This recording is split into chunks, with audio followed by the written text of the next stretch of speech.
What is it? Dead or Alive 6. My name is McSquiglio, welcome to What Is It? And what it is Dead or Alive 6. It's the 6th in a long run of fighting games that doesn't really get recognition, as far as I'm concerned. After playing this one, I've played a couple of Dead or Alives now. Now, you probably will remember Dead or Alive from back in the day, when pretty much all that was spoke about was the boobs. Yes, the randy ragamuffins of you out there may remember that a large amount of development time in the Dead or Alive series went towards making sure the female's breasts reacted realistically with gravity. But we're going to talk about that because Dead or Alive 6 Core Fighters is a free game out on the PlayStation Store at the moment, and it's the full game with a smaller roster. As you can see, you have 4 players to choose from. Sorry, 5, because I forget that they've added Hayabusa from Ninja Gaiden. Don't know what he's doing here, but he's a good fighter anyway. This gives you an idea of how to react with most of the characters, and it also gives you a nice tutorial mode. But if you're the basics, something that you may not realise is that Dead or Alive is actually very grapple and reverse heavy. It's the main part of the gameplay. Yeah, you can slap kick, you get all your special moves and the screen goes black and all that stuff. But the real crux of the fights come down to when you can activate the killer reverse or the counter to the super moves. So it actually has a little bit of tactics to it, as well as a lot of leather, but I quite like it. It's a slightly different variant on most other games. I'll be honest, you're not going to get anything that you haven't seen in a fighting game before.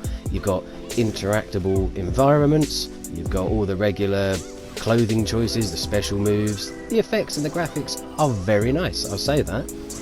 And the general quality of the gameplay, there was very little lag or stutter, nothing like that. It all ran extremely smoothly for me, and it was actually quite an enjoyable experience, I'm not going to lie. Might not be up there with Tekken or Street Fighter, but then if you don't like those two and you want an alternative fighter, this could be the one.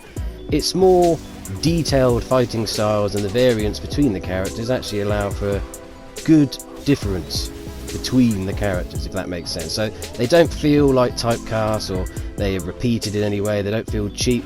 All the characters have their own unique abilities and skills.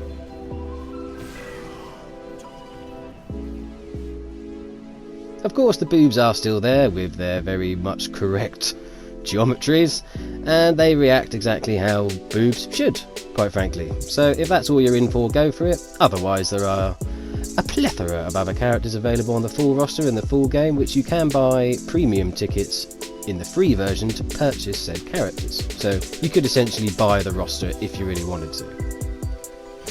Something else that was included that I really didn't expect was a very comprehensive and detailed photo mode. Now, I haven't really seen many fighting games with photo modes in them. You see photo modes and everything else, and I'm a great fan of the photo mode. You may have seen my pictures on Twitter, @McSquiglio, if you fancy going to have a look. So when I found this, I was pleasantly surprised that not only is it a photo mode, but it was fully functional. All the bits are there.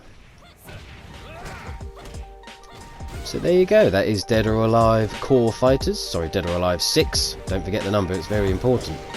There's many things in the game that I didn't expect, the photo mode being one, the way it handled being another, the depth in characters and different fighting styles, all of that sort of stuff really adds for a nice experience. So for a free game, I again see absolutely no reason why you shouldn't get it.